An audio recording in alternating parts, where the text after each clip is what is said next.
Just finished that 10 miler. It was easy, to be fair. It was slow pace at like 5 kilometers. I probably will put on the screen. Yeah, there was this nice route where I went. It was really nice, to be fair. It's around like this castle thing. It was fucking really nice. Like everyone is staring at me. Don't know why. They just love me, I guess. But yeah, boys, if you're gonna go for a long run, like I love intermediate fasting. So if you don't know what intermediate fasting is, it's literally just fasting throughout the day and then like eating at certain times. That's literally it. And that's probably the best way to lose weight. Like generally, if you want to lose weight, intermediate fast. And if you want to stay focused on your business, intermediate fast. That's why I really do it, because I don't really care about, like, I do care about my weight, but I'm just maintaining it at the moment.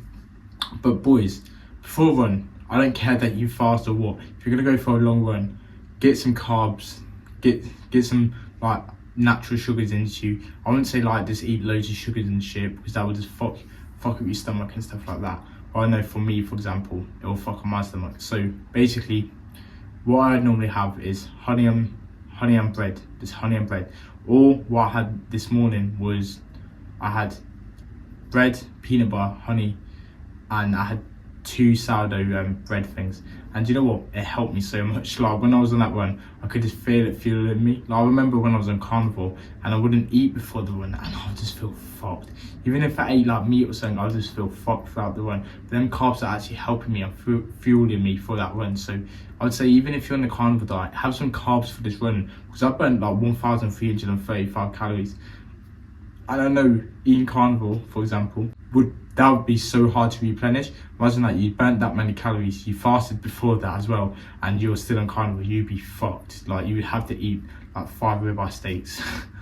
But yeah, boys, so I would say like just eat whole foods. It depends on your goals really. Like if you're just weightlifting, go for it. You can go on carnivore. But if you're lifting and running, bro, eat carbs. You need to explore your map, boys. So I've seen this alleyway a couple of times where I live. Well, not where camp is. And I ran past it earlier. I don't want to go through it because I've done this before, like running and looking at locations. But like this different place I haven't been. But when I get to a dead end, it pisses me off that I got to run back through it. But no, it weren't that bad today. I just found a new little nugget, like this little alleyway. It's pretty cool, to be fair. And it's like on GTA you'd have a map would be blank, wouldn't you?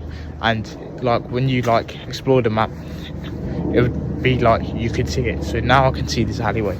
I think like you should do that in real life as well. Like there's loads of places where you haven't been, where you live, like just walk down. So you might as well, like I know where I live, I've walked down every fucking street, I've walked down everywhere.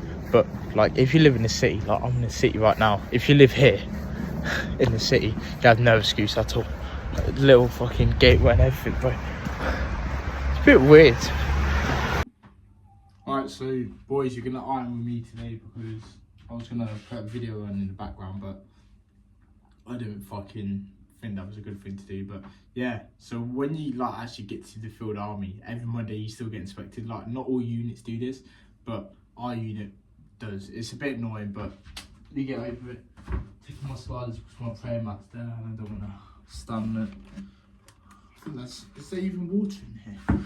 Boys, yeah, if you're going to basic training as well, like, I'm telling you, this was £100 and my sister bought it for me for Christmas actually. And I'm saying, invest into a good iron. Like, I had okay iron, it ended up breaking there. But if you have a shit iron, it just makes your life a whole of a lot harder. First thing, right, with iron. You're probably thinking, yeah, no, I know how to iron, it's easy, right? Yes, I thought the same thing. But with ironing, you use the iron board to actually help you iron. Why do you think it's shaped like this? People think, right, oh yeah, if I'm gonna iron a t-shirt, let me just put the t-shirt on and let me iron it. So you put the t-shirt on. For example, they put the t-shirt on. So let's say you got a t-shirt here.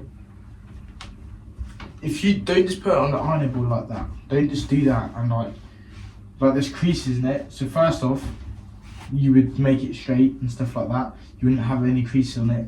But use the ironing board. Don't just iron it like that because you're going to crease the other side. So what I meant by that is, just put it like that. Like literally use that.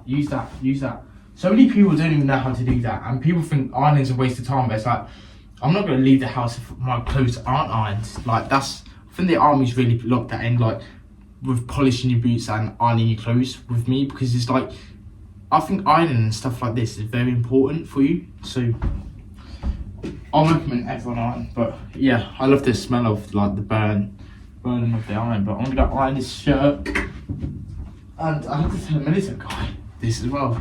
Hey, it's okay that you're learning this, like no matter how old you are, if you're watching this, it doesn't really matter. Like you can learn stuff at any age. Like my parents, for example, they'll tell me something and I'll be like, yeah, but like, is that actually the truth? And they'll be like, yeah, but I've got this like experience in the world, and that is true. But it's like you still can learn anything at any age. Like people are a bit small-minded, and small-minded people aren't good at all. They're not good people at all. If you're small-minded, bro, fucking hell, you're not going to get far enough, like at all. So let me just iron this quickly.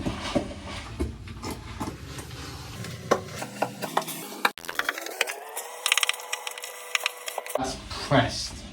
Pressed means fucking good, bro. Not pressed like you're mad. Right, this has been pressed well. Now, example, other side. This thing's open, but actually, I can make this flat by doing this. I used to hate ironing, but in basic training, basically, they give you loads of kit, and think about that, like, you're already overwhelmed, and they give you so much more, like, so much kit, so you get even more overwhelmed, and you're just like, what should I do with it? You have to iron it because you're getting expected, like, the next day. And I just remember having all the kit on the floor, and it's like, what I learned for that is just taking it bit by bit, like, literally get the first thing, like, so, don't, like, have everything fucking on the floor and everything everywhere.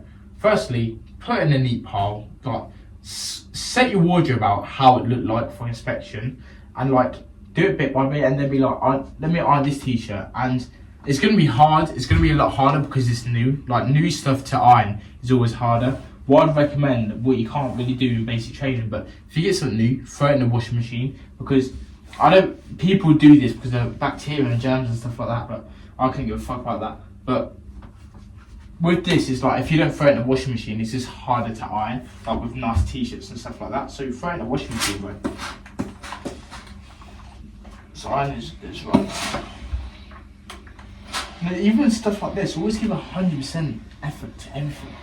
Because if you don't give 100% effort to, like, this ironing this t-shirt right now, let's say right now you're ironing, and you're not giving 100% effort to it, do you know what, bro? It starts leaking out in your other avenues of your life, and people will be like, no it don't, but it's like, I see people who are like, the kit's in shit state, and somehow they do get away with it. Like, it's just the world just lets them get away with it, to be fair, and it's a bit shit like that. But it's like, you see it, like, they're this lazy person. I remember I was speaking to my mentor, so if you don't know, I've got like someone who helps me out a lot. His name's Hamza Ahmed, and he's my mentor, and he literally told me, right, it's like, you won't just find someone who's just lazy in one area of their life, and they won't be lazy in other. Like, it normally leaks out in other areas. Like, normally you do see people who's fit, and they're a bit lazy when it comes to, like, washing up and stuff like that, but they'll still get the work done, if that makes sense. And so, just fat people, really, they're just lazy in every avenue. Like, their room's dirty, the house is dirty, and all that. Now we need to iron the sleeves.